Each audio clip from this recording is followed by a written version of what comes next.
दोस्तों आज जो कॉमिक्स हम पढ़ेंगे उसका नाम है इंस्पेक्टर मनोज और काशीपुर की प्रेतात्मा। ये इंस्पेक्टर मनोज की कॉमिक्स है। एक्शन जासूसी होती है इसकी। तो पढ़ते हैं इसको। इंस्पेक्टर मनोज और काशीपुर की प्रेतात्मा।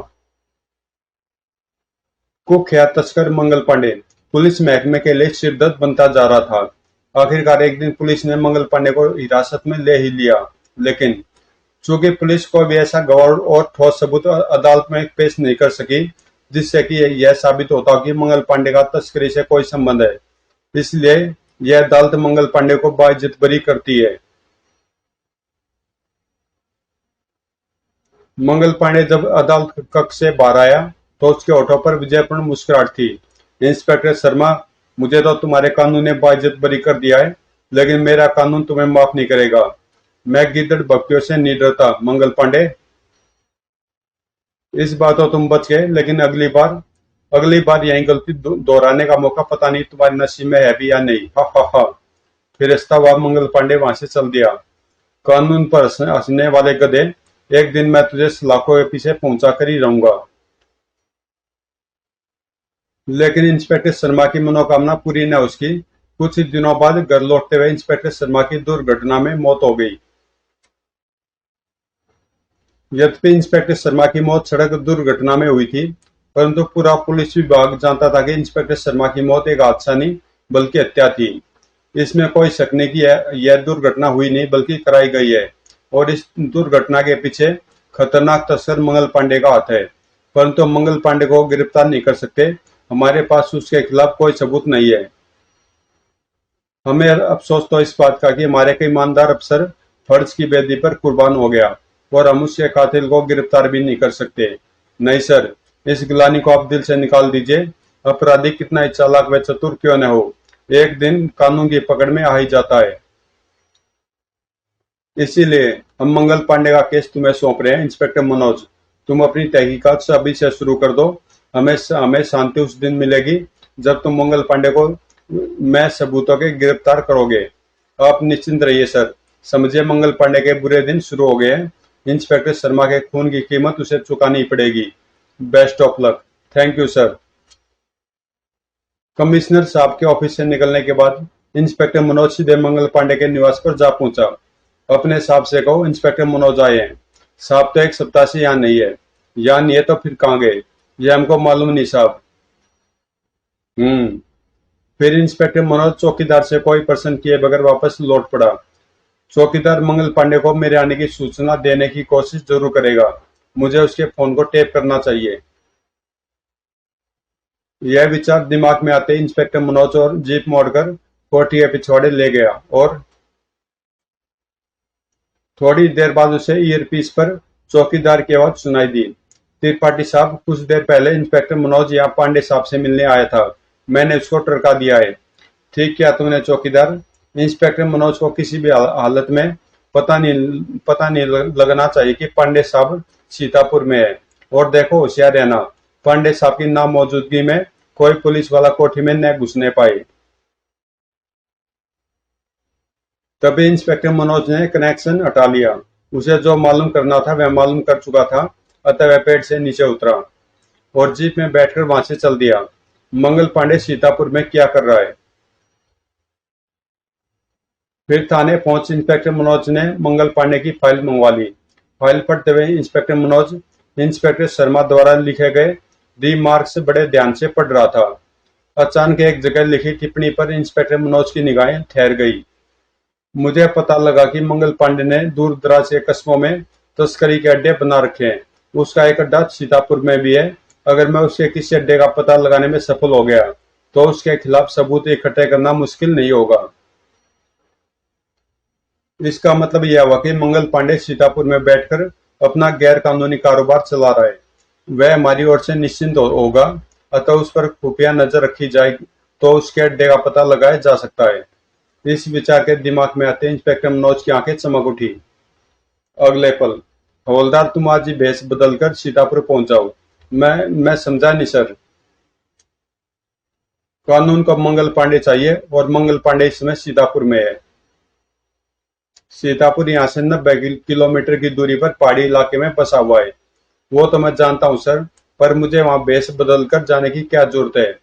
क्योंकि हम नहीं चाहते कि मंगल पांडे या उसके आदमियों को वहां तुम्हारी मौजूदगी का पता चले। तुम्हें मंगल पांडे का पता लगाकर उस पर कड़ी नजर रखनी है। मैं समझ गया सर। गुड। अब तुम घर जाओ और सफर की तैयारी करो। Yes sir.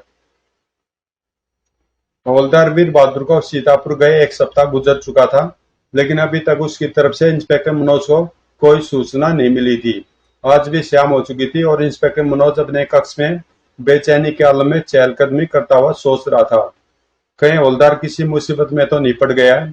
मैं टेलीपैथी द्वारा उससे संबंध भी स्थापित नहीं कर सकता। पता नहीं हवलदार इस समय कहाँ और किन लोगों के बीच होगा। तभी क्रिंग क्रिंग। ओ, हेलो इंस्पेक्टर मनोज ये। सर मैं हवलदार बोल रहा हूँ। मुझे मंगल पांडे के अड्डे का पता चल गया है। उधर हवलदार एक पागल भिखारी का बेस बनाए हुए था। आज रात भारी तादाद में स्मगल किया हुआ माल इस अड्डे पर पहुंच रहा है, जो 1-2 दिन के अंदर ही देश के अलग अलग हिस्सों में भेज दिया जाएगा। शाबाश हवलदार, इस बार तुमने सचमुच कमाल कर दिया। मैं अभी सीतापुर आ रहा हूँ। सुबह होने से पहले पहले कभी भी वहां पहुंच जाऊंगा। तुम थाने को अलर्ट कर दो और वहीं मेरा इंतजार करो। Yes sir. इतना क्या हवलदार ने संबंध विच्छेद कर दिया। लेकिन वह जैसे ही मुड़ा, सामने मंगल पांडे के 2 गुर्गों को देख बुरी तरह चौंक पड़ा। ओह, दे चुका इंस्पेक्टर मनोज को खबर। तू क्या समझता है, एक तू ही अक्लमंद है। मैं तुझ पर पहले ही शक हो गया था और अब तुझे रंगे हाथ पकड़ भी लिया। तेरा भेद खुल चुका हवलदार। फोन पर हुई तेरी सारी बातचीत हम सुन चुके हैं। अब तेरी खैर नहीं। आए, अब क्या होगा? खतरा बाप हवलदार का मस्तिष्क तेजी से सक्रिय हो उठा। अगर मैं इनके हाथ लग गया तो मेरी सारी मेहनत पर पानी फिर जाएगा। इससे पहले कि यह बदमाश मुझ पर हावी हो, मुझे इन पर काबू पा लेना चाहिए। यह निश्चय कर अचानक हवलदार गुंडों पर टूट पड़ा। खैर तो तुम लोगों की नहीं है बदमाशों। आह। लेकिन इससे पहले कि हवलदार संभल कर गुंडों पर प्रहार करता, बूथ की आड़ से एक लठैत बाहर निकला। ठोक। आह। दूसरे पल हवलदार जमीन पर बेहोश पड़ा था। इसे पांडे साहब के पास ले चलो, वहीं फैसला करेंगे कि इस हवलदार का क्या करना है। ठीक है। फिर गुंडों ने हवलदार के बेहोश शरीर को उठाकर कुछ दूरी पर खड़ी कार में डाल दिया और स्वयं भी कार में बैठ गए। कार एक और को चल पड़ी। आधे घंटे बाद बेहोश हवलदार को मंगल पांडे के सामने लाया गया। इस भिखारी को यहाँ क्यों उठा लाए? पांडे साहब, यह भिखारी नहीं, नई पुलिस का आदमी है। हाँ पांडे साहब, हमें इस पर शक हो गया था, इसलिए हम इस पर नजर रखे हुए थे। ओह। उन्होंने हवलदार की फोन पर हुई बातचीत के बारे में बता दिया। अगर हम हवलदार को सही मौके पर दबोच न लेते तो हम सब खतरे में पड़ जाते। लेकिन खतरा भी टला नहीं है। यह हवलदार का बच्चा हमारा भेद इंस्पेक्टर मनोज पर उगल चुका है। वह यहाँ आ रहा है। आप क्यों चिंता करते हैं पांडे साहब? इंस्पेक्टर आज जरूर आए, लेकिन सीतापुर पहुंचेगा नहीं। रास्ते में ही उसका काम तमाम कर दिया जाएगा। शहबाज जगह। काशीपुर से सीतापुर तक के रास्ते में मौत का पहरा लगा दो। इंस्पेक्टर मनोज किसी भी हालत में सीतापुर न पहुंचने पाए। उसकी मौत के साथ हमारा हमारा राज भी उसके सीने में दफन हो जाएगा। हा हा हा। अब इस हवलदार का क्या किया जाए पांडे साहब? फिलहाल इसे कैद में रखो। इंस्पेक्टर मनोज के बाद इसका बंदोबस्त भी कर दिया जाएगा। उधर इंस्पेक्टर मनोज की जीप शहर की सीमा पार कर तेजी से दौड़ी जा रही थी। जब इंस्पेक्टर मनोज ने जीप का रुख सीतापुर जाने वाली सड़क पर मोड़ा, तब रात के करीब 11 बज रहे थे। अचानक ही आकाश पर काले बादल गिराए और तूफानी ठंडी हवा के झोंके उसके बदन से टकराकर सिरहन सी पैदा करने लगे। मौसम को भी अभी खराब होना था। तभी जोर से बिजली कड़की, कड़कड़ाओ, और बारिश आरंभ हो गई। ओह, रास्ता तक ठीक से सुझाई नहीं दे रहा है। ज्यादा रफ्तार से जीप दौड़ाना खतरनाक साबित हो सकता है। यह सोच इंस्पेक्टर मनोज ने जीप की रफ्तार कम कर दी। फिर इंस्पेक्टर मनोज ने मुश्किल से कुछ ही किलोमीटर का सफर तय किया था कि अचानक उसकी नजर सड़क के किनारे खड़े एक लड़के पर पड़ी। अरे, यह लड़का इसी तूफानी बरसाती रात में इस वीराने में खड़ा क्या कर रहा है? इंस्पेक्टर मनोज ने उस लड़के के समीप जीप रोक दी। शायद बस का इंतजार कर रहे हो। कहाँ जाना है तुम्हें? काशीपुर। काशीपुर तो शायद सीतापुर के रास्ते में ही पड़ता है। हाँ, चलो बैठ जाओ, मैं तुम्हें काशीपुर छोड़ता हुआ निकल जाऊंगा। जी। तत्पश्चात वह लड़का खामोशी के साथ जीप के पिछले भाग में सवार हो गया। इंस्पेक्टर मनोज ने जीप स्टार्ट कर दी। तुम काशीपुर में रहते हो? जी हाँ। क्या नाम है तुम्हारा? किशन। अभी और कितनी दूर है काशीपुर? ज्यादा दूर नहीं है। कुछ ही मिनटों में बारिश रुक गई और हवा में पहले जैसी तेजी भी नहीं रही। अतः इंस्पेक्टर मनोज ने जीप की रफ्तार बढ़ा दी। जैसे जीप काशीपुर बस्ती के पास पहुंची, जीप रोक दीजिए, मुझे यहीं उतरना है। ओह अच्छा। किशन जीप से उतरकर इंस्पेक्टर मनोज के पास पूछा। आप सीतापुर जा रहे हैं? हाँ। आज की रात आप सीतापुर मत जाइए, आपकी जान को खतरा है। व्हाट? ये अचानक तुम्हें क्या सूझी किशन? जाओ, घर जाओ और आराम करो। मैं सच कह रहा हूँ, आज की रात आप काशीपुर में ही ठहर जाइए। वह देखे सफेद मकान, मैं वहीं रहता हूँ, आपको वहां कोई तकलीफ नहीं होगी। तुम्हें मेरे लिए परेशान होने की कोई जरूरत नहीं है किशन। अब समय बर्बाद मत करो, रात काफी हो चुकी है, जाओ घर जाओ। तुम्हारे माँ बाप परेशान हो रहे होंगे। जी। इतना कह किशन मुड़ा और अपने घर की ओर चल दिया। इस लड़के के दिमाग पर टीवी पर प्रसारित होनी अनहोनी सीरियल का असर हो गया लगता है। बेचारा सोच रहा होगा कि मैं इसकी बात मानकर रुक क्यों नहीं गया। फिर जैसे उसकी उसकी नजरों से किशन ओझल हुआ। उसने जीप स्टार्ट कर दी, लेकिन जीप स्टार्ट होकर तुरंत ही बंद हो गई। फिर मनोज ने बहुत कोशिश की, लेकिन जीप स्टार्ट नहीं हुई। इस कमबख्त जीप को भी अभी खराब होना था। इंस्पेक्टर मनोज ने जीप का बोनट खोलकर हर पुर्जा चेक कर डाला, लेकिन कहीं कोई खराबी नजर नहीं आई। अजीब बात है, मेरी तो कुछ समझ में नहीं आ रहा है। किसी मैकेनिक को दिखाना ही पड़ेगा। पता नहीं यहाँ कोई मैकेनिक मिलेगा भी कि नहीं। शायद किशन किसी मैकेनिक के बारे में बता सके। वह जीप का बोनेट बंद कर उस मकान की ओर चल पड़ा जिसमें किशन गया था। मकान का दरवाजा खटखटाने पर एक बूढ़े ने दरवाजा खोला। दरोगा बाबू, आप? घबराइए नहीं, दरअसल मेरी जीप अचानक खराब हो गई है। मैं यहाँ पर अजनबी हूँ। आप किसी मैकेनिक को जानते हो तो बता दें। हाँ, एक मैकेनिक इस बस्ती में रहता तो है, पर उसका घर काफी अंदर है। अगर आप अपने बेटे किशन को मेरे साथ भेज दें तो बड़ी मेहरबानी होगी। किशन मेरा बेटा नहीं, पोता था साहब। कहते कहते बूढ़े की आवाज भर्रा गई। था से आपका क्या अभिप्राय है? अब किशन इस दुनिया में नहीं है साहब। 6 महीने पहले एक सड़क दुर्घटना में उसकी मौत हो गई थी। क्या कह रहे हैं आप? अभी कुछ देर पहले मैंने उसे अपनी जीप से यहाँ उतारा है। मेरी आंखों के सामने वह इस मकान में दाखिल हुआ था। तो फिर आप जरूर किशन की प्रेतात्मा से मिले होंगे। प्रेतात्मा? हाँ, काशीपुर आते जाते कई लोगों ने किशन की प्रेतात्मा को देखा है। एक मैं ही अभागा हूँ जो आज तक वह मेरे सामने नहीं आया। शायद वह अब भी मुझसे नाराज है। खैर छोड़िए, आप अंदर चलकर बैठिए, मैं किसी को जगाकर मैकेनिक धनसुख को बुलवाने को कहता हूँ। मैं वहां जीप में जाकर बैठता हूँ। जैसी आपकी इच्छा दरोगा साहब। तब इंस्पेक्टर मनोज जीप की तरफ बढ़ गया और बूढ़ा पड़ोस के एक मकान की तरफ चल पड़ा। जीप में बैठा इंस्पेक्टर मनोज बूढ़े की बातों के बारे में सोच सोचकर हैरान हो रहा था। आज से पहले अगर कोई मुझसे प्रेतात्माओं में विश्वास करने के बारे में पूछता तो शायद मैं उसे साफ इनकार कर देता, लेकिन आज आज के बाद शायद इतनी आसानी से इनकार नहीं कर पाऊंगा। थोड़ी देर बाद, लीजिए साहब, धनसुख आ गया। शुक्रिया भाई, अब तुम जाकर आराम करो। उस आदमी के जाने के बाद मैकेनिक धनसुख ने बोनट उठाया ही था कि धनसुख, तुम भी कभी किशन किशन की प्रेतात्मा से मिले हो? नहीं साहब, पर सुना सुना जरूर है। बेचारे किशन की आत्मा तब तक भटकती रहेगी जब तक उसे कातिल को सजा नहीं मिलती। कातिल?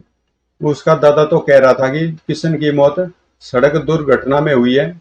सभी यही कहते हैं साहब। सच्चाई जानते हुए भी कोई जुबान खोलने की हिम्मत नहीं करता। कैसी सच्चाई? मैं आपसे झूठ नहीं बोलूंगा साहब। किशन की मौत के कुछ दिन बाद किशन की प्रेतात्मा अपने सहपाठी मोहन के पास आई थी। उसने मोहन को बताया कि वह हादसे में नहीं मरा, बल्कि उसकी हत्या की गई है। जो लोग कार में डालकर उसे लाए थे उन्होंने ही जानबूझकर किशन की मोटरसाइकिल साइकिल को टक्कर मारी थी। जानबूझकर, लेकिन क्यों? क्योंकि उस मोटरसाइकिल साइकिल में स्मगलिंग का माल था। उन्हें डर था कि कहीं उनका भेद न खुल जाए। यह बात मोहन ने उस सबको बताई थी, लेकिन किसी ने ध्यान नहीं दिया। देते भी कैसे साहब? सब जानते साका कितना खतरनाक आदमी है, कौन उसे दुश्मनी लेगा। यह साका कौन है? पूरी बात साफ साफ बताओ। साका इस बस्ती का गुंडा है साहब, गैर कानूनी धंधे करता है। उस रात बस्ती के लड़के बस से शहर जा रहे थे। किशन की भी शहर जाने की इच्छा थी, लेकिन रामू काका ने उसे शहर जाने की इजाजत नहीं दी। किशन जिद पर अड़ गया तो उसने किशन को घर में बंद कर दिया, लेकिन मौका पा किशन घर से निकल गया। उसे साका की मोटरसाइकिल सामने खड़ी नजर आई। बस वह मोटरसाइकिल लेकर भाग खड़ा हुआ। साका ने जब किशन की यह हरकत देखी तो काफी आग बबूला हुआ। फिर उसने किसी को फोन किया। कुछ ही घंटों बाद कार वाले किशन की लाश लेकर यहाँ पहुंच गए, लेकिन उस मोटरसाइकिल का आज तक कोई पता नहीं चला। किशन ने मोटरसाइकिल चलानी कहाँ सीखी थी? अपने बाप की मोटरसाइकिल से साहब। रामू काका जैसा दुखी आदमी इस दुनिया में और कौन होगा साहब? पहले बीमारी से बेटा मरा और उससे कुछ महीनों बाद ही किशन चल बसा। हम्म। हुंकारी भरते हुए इंस्पेक्टर मनोज सोच में डूब गया। हो सकता शाखा मंगल पांडे के गिरोह का आदमी हो। वह किशन के हत्यारे के बारे में भी जरूर जानता होगा। मुझे उसे हिरासत में ले लेना चाहिए। दूसरे पल, शाखा रहता कहाँ है? यहीं पास में। अभी धनसुख अपनी बात पूरी भी न कर पाया था कि धोए। ओह खतरा! खतरे का आभास होते ही इंस्पेक्टर मनोज ने बिजली की सी फुर्ती का प्रदर्शन किया। ठोक! ओह! फिर इंस्पेक्टर मनोज संभला और उस दिशा में दौड़ पड़ा जिधर से फायर हुआ था। लेकिन काफी दूर निकल जाने के बाद भी जब उसे कोई नजर नहीं आया तो वह वापस लौट पड़ा। यहाँ मुझ पर कौन हमला कर सकता है? मेरे आने की जानकारी तो सिर्फ हवलदार को ही है। अपनी सोचों में डूबा इंस्पेक्टर मनोज जब निश्चित स्थान पर पहुंचा तो जीप को नदारद देख चौंक पड़ा। अरे जीप कहाँ गई? पता नहीं दरोगा साहब, हम जब गोली की आवाज सुनी यहाँ पहुंचे तो केवल धनसुख ही यहाँ पड़ा था। साहब, साका आपकी जीप लेकर भाग गया क्या? लेकिन जीप स्टार्ट कैसे होगी? क्या तुमने खराबी ठीक कर दी थी? नहीं साहब, मैंने तो जीप को छुआ भी नहीं था साहब। तो फिर जीप स्टार्ट कैसे हो गई? पता नहीं साहब, उसने चाबी घुमाई तो जीप फौरन स्टार्ट हो गई। वह किस तरफ गया है? सीतापुर की तरफ साहब। और फिर तो मुझे फौरन उसके पीछे जाना चाहूंगा। वह किसी वाहन का प्रबंध हो सकता है? क्यों नहीं साहब, आप रामू काका की मोटरसाइकिल ले जाइए। रामू काका ने ऐतराज नहीं किया। थोड़ी देर बाद इंस्पेक्टर मनोज मोटरसाइकिल पर सवार हो हवा से बातें करने लगा। समझ में नहीं आता जीप पहले स्टार्ट क्यों नहीं हुई और शाखा के स्टार्ट करते ही कैसे स्टार्ट हो गई। सोचों ने इंस्पेक्टर मनोज के दिलो दिमाग में उथल पुथल मचा रखी थी। अगर शाखा मंगल पांडे का आदमी हुआ तो वह उसे मेरे पहुंचने की खबर जरूर देगा। मंगल पांडे के सतर्क होने से पहले रेड होनी जरूरी है। तभी काफी दूरी पर आग की लपटें उठती देख इंस्पेक्टर मनोज चौंका। अरे वह आग की लपटें कैसी उठ रही हैं? और फिर जब वह घटना स्थल के निकट पहुंचा, ओ यह तो मेरी जीप है। शायद शाखा स्टीयरिंग पर नियंत्रण खो बैठा था। इंस्पेक्टर मनोज जीप की तरफ लपका और जल्दी वह जलती हुई जीप से शाखा के घायल शरीर को घसीटकर बाहर ले आया। अरे इसे तो गोलियां लगी हैं। कहीं ये गोलियां मेरे लिए तो नहीं चलाई गई थी? शायद हत्यारे जीप देखकर यही समझे होंगे कि मैं आ रहा हूँ। अंधेरा होने के कारण वे शाखा को देख नहीं सके और अंधाधुंध गोली चलाते हुए निकल गए होंगे। तभी इंस्पेक्टर मनोज को किशन के शब्दों का ख्याल हुआ आया। वो तो किशन की प्रेत आत्मा मुझे इसी हमले से बचाना चाहती थी। तभी वह मुझे काशीपुर में रोकना चाहती थी। तभी शाखा ओले से कर आया। शाखा शाखा होश में आओ, बताओ तुम्हारे हत्यारे कौन है? किशन की हत्या किन लोगों ने की थी? मंगल पांडे के आदमियों ने। इंस्पेक्टर साहब, उन्होंने मुझ पर गोलियां बरसाई। मैंने बहुत बुरे बुरे काम किए हैं साहब। अपने कर्मों की सजा मिल गई है। आप हवलदार वीर बहादुर को बचा लीजिए साहब, वह मंगल पांडे की कैद में है। क्या? हाँ पांडे साहब के हुक्म पर ही मैंने आप पर गोली चलाई थी। उन्हें आपके सीतापुर पहुंचने की खबर मिल चुकी थी। वो अब समझ में आया मुझ पर हमले क्यों हो रहे थे। फिर शाखा ने मंगल पांडे के ठिकाने और खुफिया अड्डे की जानकारी देते हुए दम तोड़ दिया। वो या तो मर गया, मुझे फौरन सीतापुर पहुंचना चाहिए, समय बहुत कम है।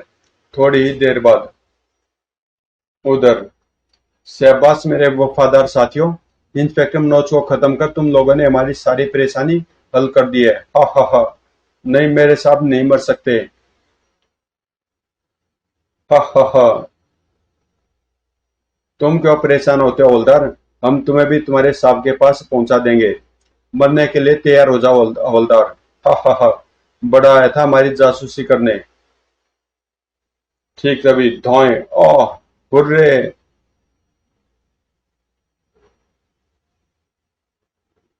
खबरदार कोई अपनी जगह से हिलने की कोशिश न करे।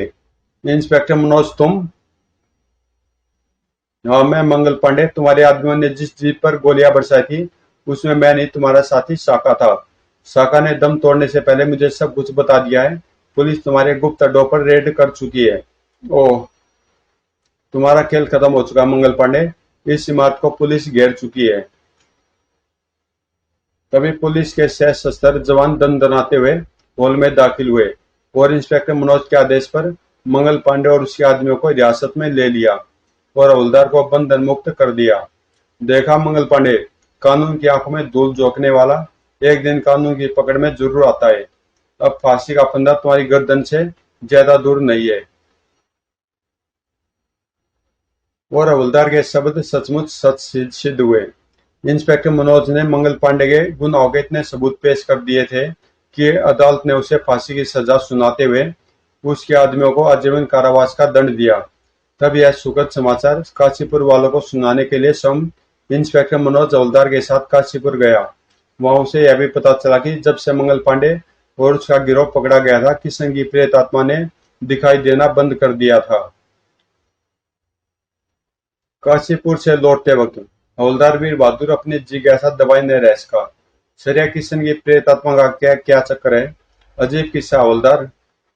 तब हवलदार को किशन की प्रेत आत्मा से हुई मुलाकात तथा घटी घटनाओं के बारे में विस्तार से बता दिया। और इस केस में काशीपुर की प्रेत आत्मा मेरी मदद न करती तो शायद मैं मंगल पांडे और उसके गिरोह को कभी न पकड़ पाता। समाप्त। तो दोस्तों कॉमिक्स यहीं पे समाप्त होती है और मिलते हैं किसी अगली कॉमिक्स में।